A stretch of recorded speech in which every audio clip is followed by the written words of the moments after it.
Hello everyone, thank you for watching this video. Now, in this part of today's chapter, we are going to do revision for 3A2, 3G2, WA2 revision.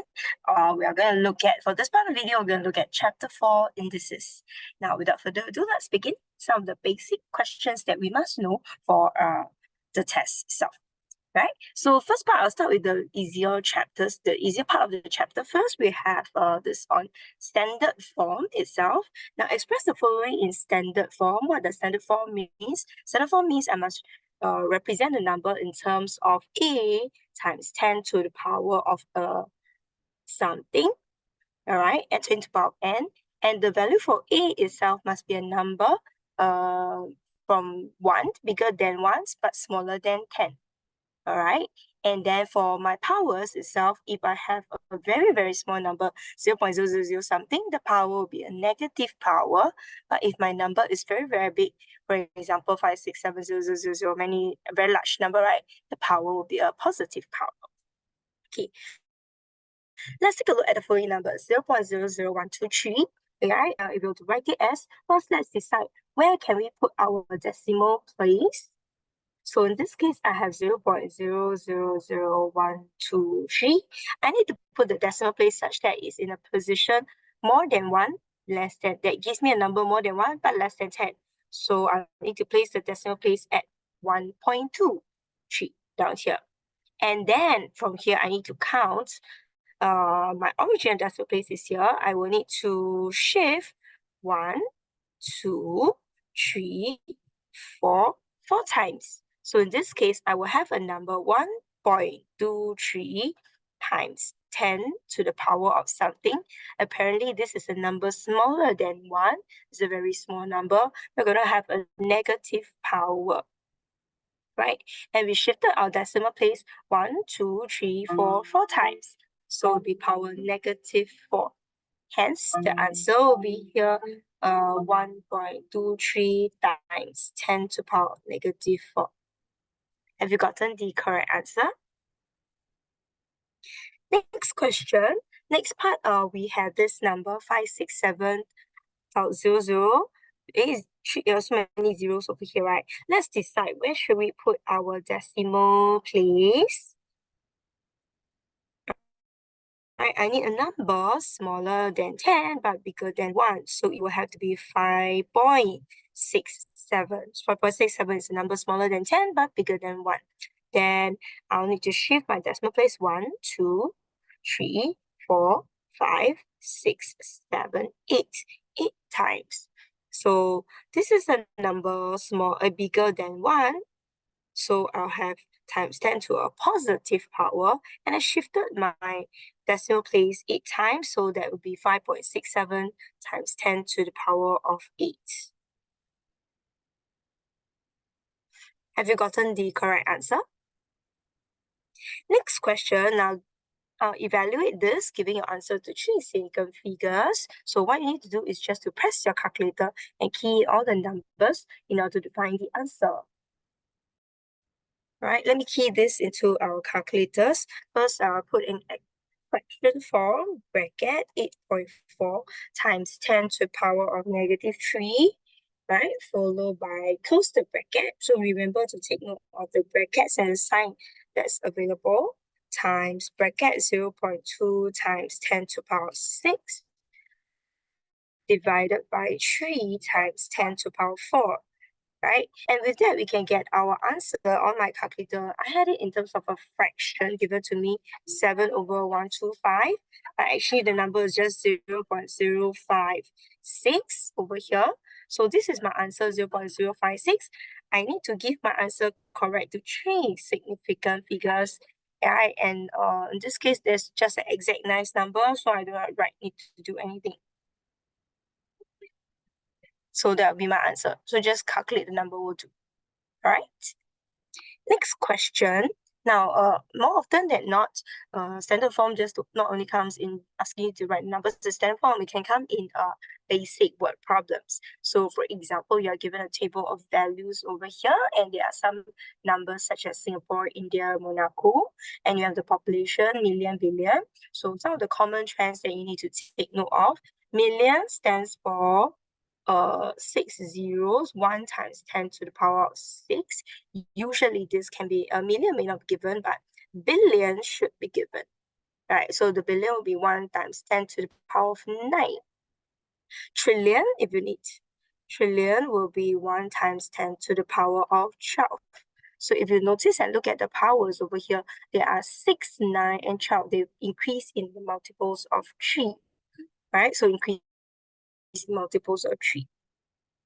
So let's take a look at the question itself. How many more people live in India, population, people, right, than in Singapore?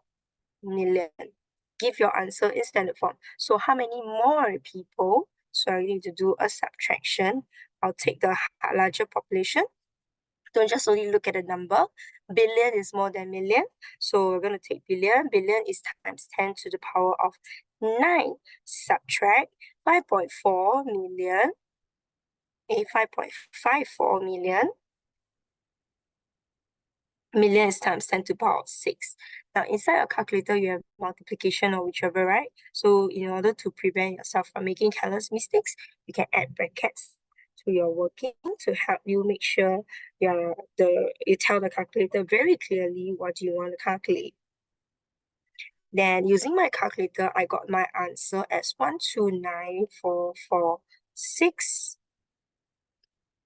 So much, right? But now this is not my final answer. The question says state your answer in standard form. So I need to change this answer to standard form.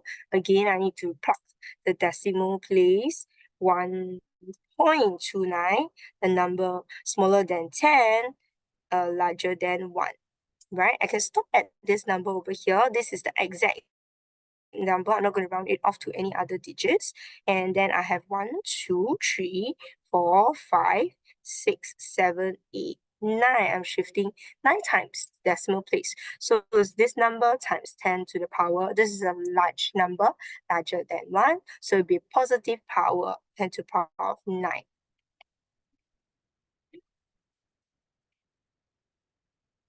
All right. Okay. Next question. Right. Find the average number of people per kilometer square, square kilometer. What does the word per means? Per means people divided by square kilometers for Monaco itself. So I'm going to take the population for Monaco. Population for Monaco is 38310 divided by the land area, but they already want it in kilometers square. So this is the correct version of the units. I do not need to change the units. I have the answer, the working as 38310 out of 2.03. Now the answer may or may not be a nice number, right? But if the answer is really not nice, you can change it to 3 significant figures after that. But for working, let us write down as many 5 significant figures minimally. Okay, I'll just write down as many numbers as I can, copied from our calculator. And then the question says write the answer in standard form. So I'm going to put this as a number smaller than 10, bigger than 1. 1.887192118 times 10 to the power. This is a number that's very large. So 1, 2, 3, 4. The decimal is here, right? So I shifted 4 times. So that would be 10 to the power of 4. But then since the number is not a nice number, whichever, we can round it off to 3 significant figure. First non-zero number, then 1, 2, 3. So we round up. That would be 1.89 times 10 to the power of 4. Right? Have you gotten your answer? Okay, now let's move on to the next page. Now, next one, indices. Before we begin with all the different complicated indices that we are going to do, let's quickly write down and recall a summary list, okay, of all the different indices functions that we have, right? So what are some of the rules that we have over here? First one, when I have multiplication with the same power, same base. Give me a minute, huh? let me zoom in this portion. When you have multiplication, what happens to the power? The power will add together. When we have division, and the power will subtract one minus each other. We have another particular one when I have a to power m, bracket n, right? So this one, the power will multiply with each other. Okay, and if I have a fraction, a to power of -1, that will be 1 over a, or usually we prefer the one a over b. If I got a negative fraction, I'll flip my fraction, becomes b over a. And we have one magic number, a to power of 0. Anything to the power of 0 is 1. Right? So we have quite a couple of different regular formulas that we use over here. Then let us move on to square root and cube roots also. When I have a square root of a power, taking square root means dividing the power by 2. So when you take square root, the power gets divided by 2, then you'll get a fractional form, m over 2. If I were to take cube root, right, that means I'm dividing taking cube root, I'm dividing my power by 3. That will give me a to power m over 3. So if in general, I have an nth root, right? So I'm dividing my power by n itself. So that would be a to power m over n. So these are some of the formulas that you need to revise and be familiar with. Okay, but looking at them can be quite complicated, so confusing. So let's apply it. Right, so for example, the first question, we have p squared over 5, ap to power q to power 5, whole thing to power -2. What does that mean? First one, let us do, the question says, leaving your answer in positive index form. What does positive index notation means? Index means power. So actually you want a positive power, right? So positive power. So in this case, we do not want the negative power over here. So what can we do with negative sign? When there's a negative power, we can switch the fraction around, and it will become automatically q to power of 5 p squared. Nevertheless, the power still stays, but it is no longer negative. So the power now becomes positive 2. We're not done yet with our working because there's a whole thing to the power of 2, right? Square. This power over here, you need to apply this power to both the numerator and the denominator. And we are going to look at this formula over here, right? Brackets when it happens to the power multiply each other. So in this case, I will have q to the power of 5 times 2, 10. P to the power of 2 times 2, 4.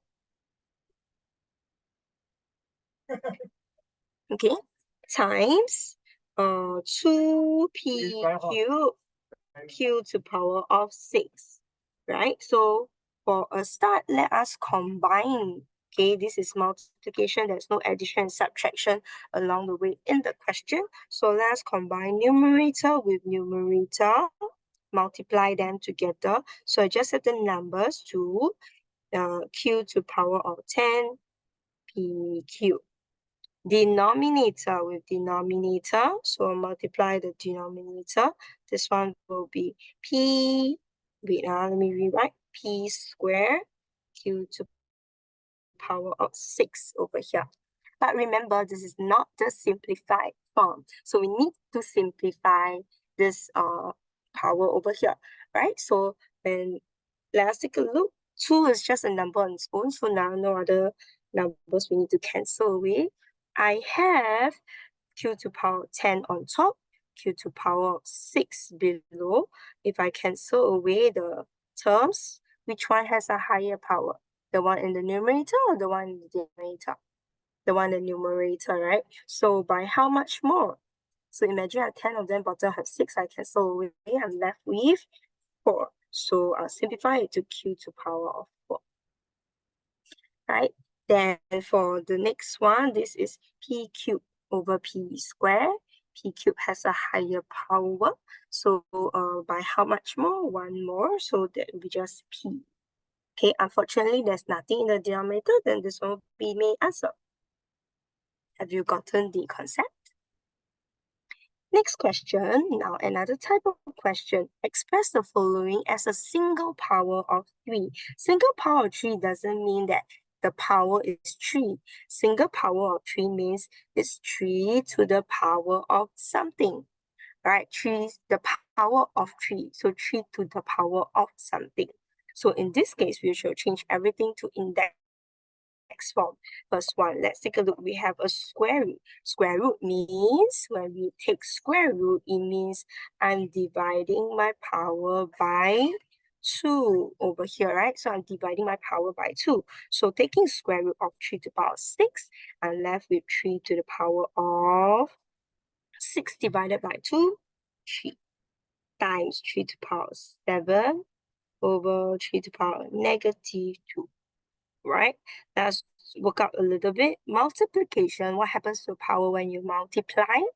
The power, now there's multiplication, the power will add together over here, right? So the power add together. So we're going to add the powers together. So this one will be 3 to the power of 3 plus 7, that will be 10. Divided by 3 to the power of negative 2. What happens when there is division? When you divide, okay, division, the power subtracts each other. So when I divide, I will have 3 to the power of 10 subtract. But this is a negative power, negative 2. That means it becomes 3 to the power. Negative times negative becomes plus, so it'll be 10 plus 2, 12. Have you gotten the concept? Okay, next question. Let's solve some equations involving indices. All right, so we have some equations involving indices from here. First one, you notice that they have different base. One is a base 2, one is a base 3. So in this case, we need to change the base somehow, somewhere, right? So what is the smallest possible prime number that it can be expressed with? When you're not very sure what number you use, you always use it in terms of the smallest possible prime numbers. That will be the most useful. So 2 is already a prime number. I'm going to keep 2 on its own, not changing it. But 8 can be changed. So 8 divided by 2, we do prime factorization, leaves 4. Divide by 2 again, get another 2. Divide by 2 again to get 1. So in total, there's 2 times 2 times 2. There are 3 of them over here. 1, 2, 3. So it becomes 2 to the power of 3. Now, since the base and the base are the same, therefore the power and the power must be equivalent. So therefore, as a result, 2x minus 1 equals to 3, and we can solve this easily. Remember to change your sign.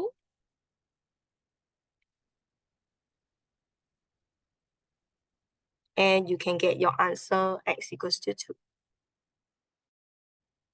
Have you gotten the concept? Next question, part B. Similarly, we have a couple of different base. We have 3, we have 9, and we have the special number 1. Something I like to recall teacher's favorite. 1, what is 1? Anything, we must remember the special rule. Anything to the power of 0 is 1. So that means when it's 1, it's flexible for me to change the base, okay, to any number that matches the question. So based on here, I have my question 3 to power x and 9 to power x plus 1. So what can I do? What is the smallest possible prime number as the base? So in this case, obviously, I'll change it to 3, base 3. So this is 3 to power x. Now I'm going to change 9 to base 3. 9 divided by 3 And we get 3 times 3, 3, 1, 2, 3 to the power of 2. But remember, outside there is still a x plus 1. Do we just put the x plus 1 like that? No, right? It's bracket 2 of the whole of x plus 1. So it's the whole thing. You must make sure you remember to put the brackets. And then for 1, 1 is anything to the power of 0, right? So I can change 1 to 3 to the power of 0. Okay, so now everything have the same base. Next one, we're going to look at our operation. This is a division.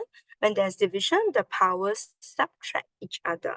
So we have 3 to the power x minus 2 bracket x plus 1.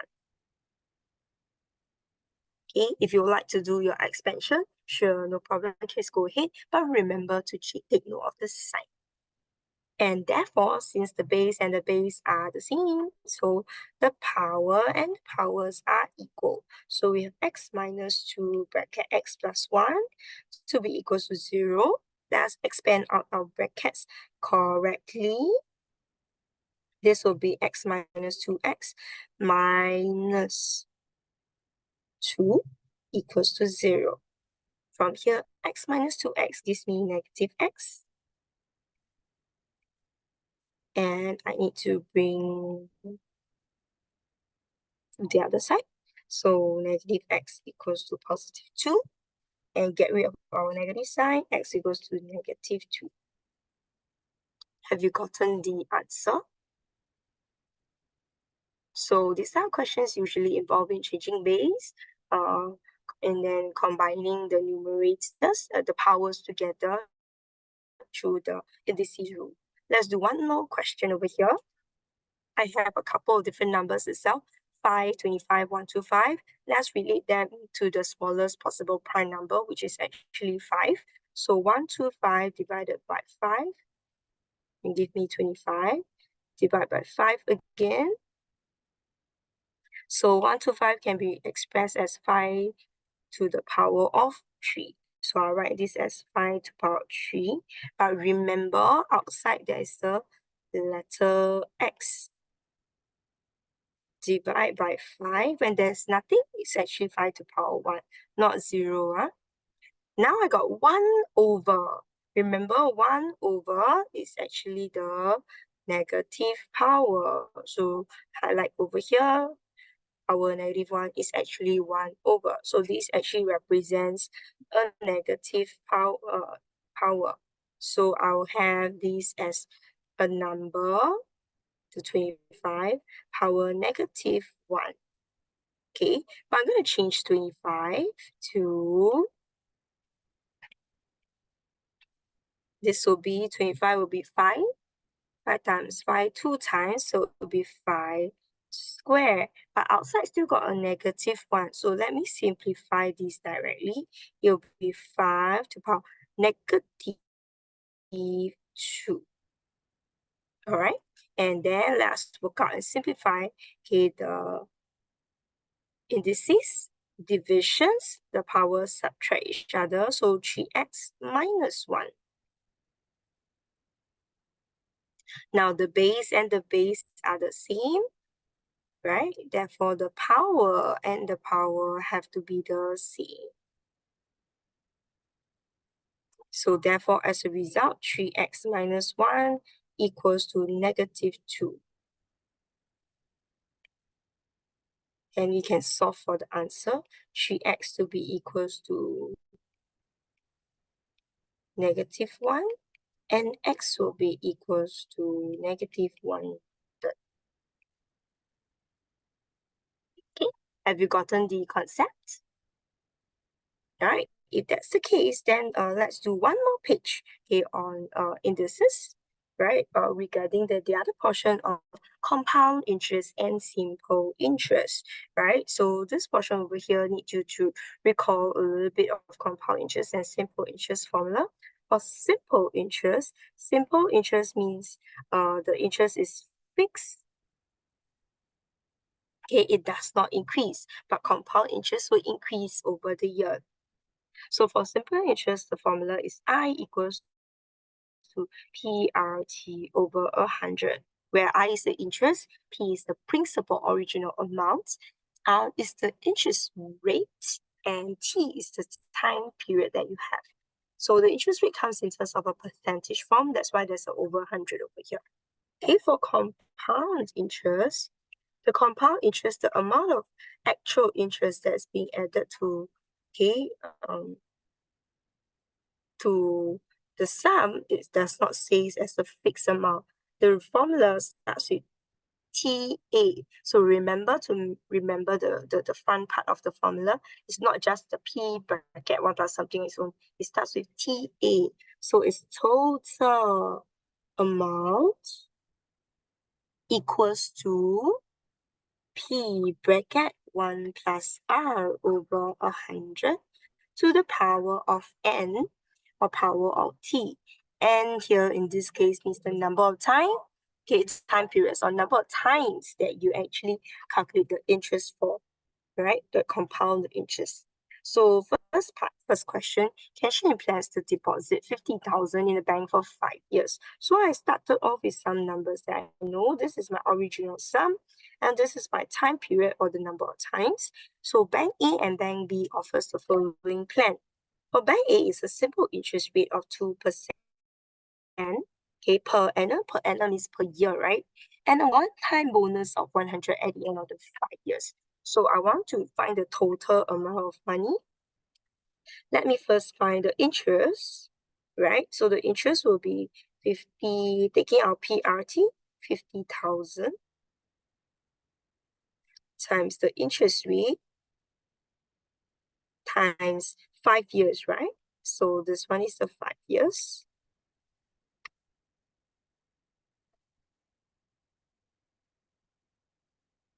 And I get a total of 6,250. This is only the interest. So I want the total amount at the end of 5 years. The total amount at the end of 5 years will include my original sum of money and a one-time bonus payment of $100. So my total amount will include my original sum of money with my interest and this bonus one-time payment of $100. And that gives me 56350. Okay.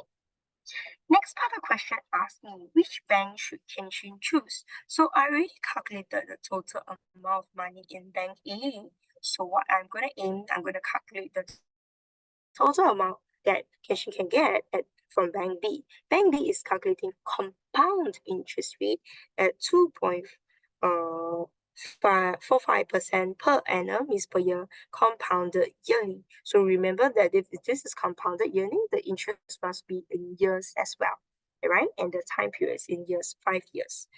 So in this case, I will start with my formula. My formula begins with total amount, not just the P, right? So this is already total amount, 50,000, 1 plus the interest rate, 2.45 over 100, and for a period of 5 years. Let's take a look at the number.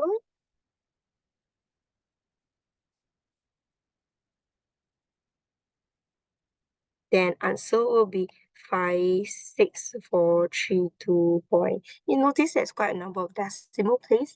If the question is not stated or for money, we can write it to 2 decimal places, dollars and cents. So I'll round this off to 57. Okay, but now I'm going to compare the total amount since which bank can give me more money?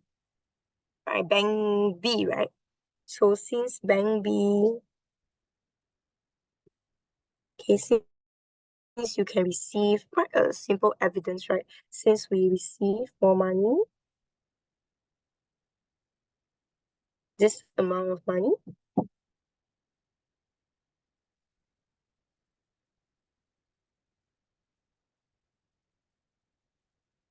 which is more than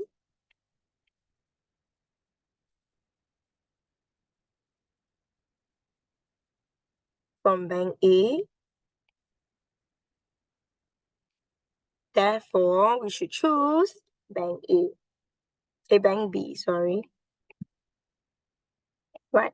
Remember to give numerical evidence. So this one is your comparison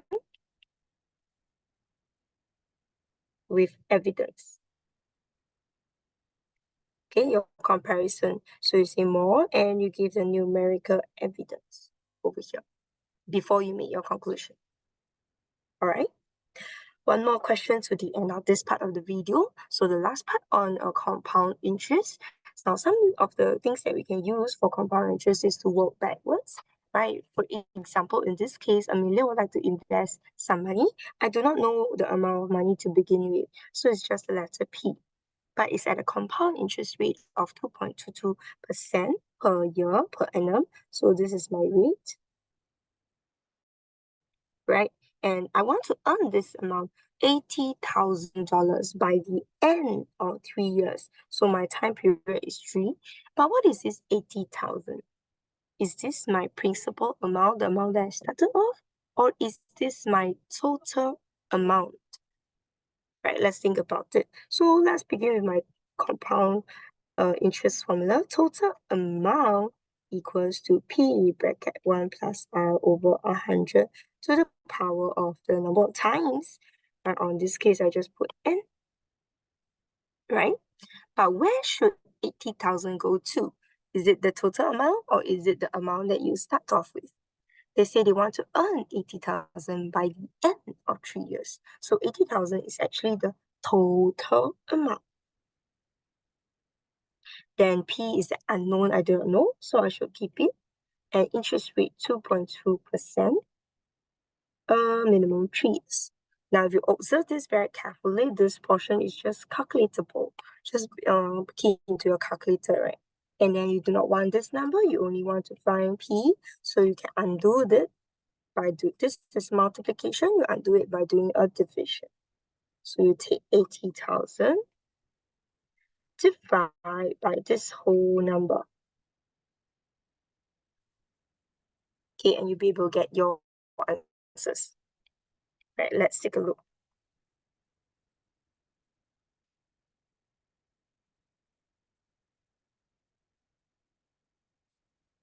And I have my answer 74944. As usual, money, so I round it off to 2 decimal places. That question asked me, what's the minimum amount, right, that she need to invest? So I can just suggest the minimum amount, right? Maybe I'll just put this as the answer since it's dollars and cents to the P. So minimally, or if not, you can actually put 74945 dollars or something like that. But if you round down to just $4 without the 0.7, you may not actually get 80,000 in the end because of this missing decimal place. So put it up as accurate as possible. All right. Or if not, then you can round up the number to $74945 also if possible. All right. Okay, with that, I come to end of this part of the section on chapter 4 itself. Some of the main things to highlight again, we have a few components on this part of the chapter. First one on standard form, right? Especially when they can deal with word problems for standard forms. And second type on indices, simplifying the indices, applying all the indices formula on its own, and working with equations involving the indices. Right, remember to change base and apply the concepts properly. Then the third type that's important component of this chapter will be the simple and the compound interest. So you need to learn to work forward and also need to find backwards to find certain unknowns in my formulas. All right, with that, we come to end of this part of the video. I'll see you for the next segment. Bye.